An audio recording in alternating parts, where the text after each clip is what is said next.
మర్యం కుమారుడైన ఈసా అలైహిస్సలాంని దేవుడు అని ఎవరైతే భావిస్తున్నారో అల్లాహ్ సుబ్హానహు వ తఆలా వారి కోసం ఒక సందేశం ఖురాన్లో ఇచ్చాడు. ఖురాన్ గ్రంథంలో సూర మాయిదా 5వ సూర 72వ వాక్యంలో అల్లాహ్ తెలియజేస్తున్నాడు, లఖద్ కఫరల్లజీన ఖాలు ఇన్నల్లాహు వల్ మసీహ్ ఇబ్ను మర్యం.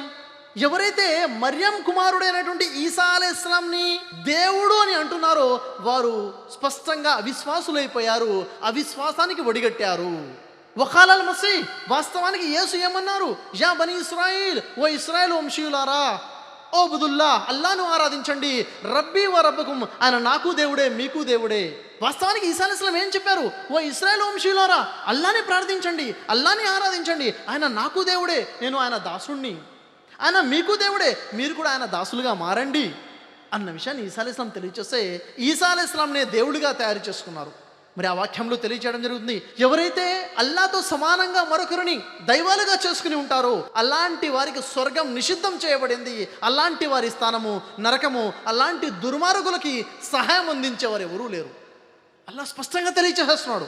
అల్లాని కాకుండా ఒక ప్రవక్తని ఈసా అలైహిస్సలాంని దైవాలుగా చేసుకోవడము, దైవంగా భావించడము అవిశ్వాసము. అలాంటి వారి స్థానము నరకమై ఉంటుంది, వారికి స్వర్గం నిషిద్ధం చేయబడింది.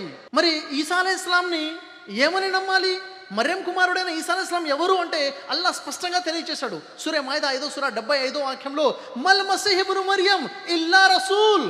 మర్యం కుమారుడైన ఈసా అలైహిస్సలాం ఒక ప్రవక్త తప్ప మరేమీ కాదు.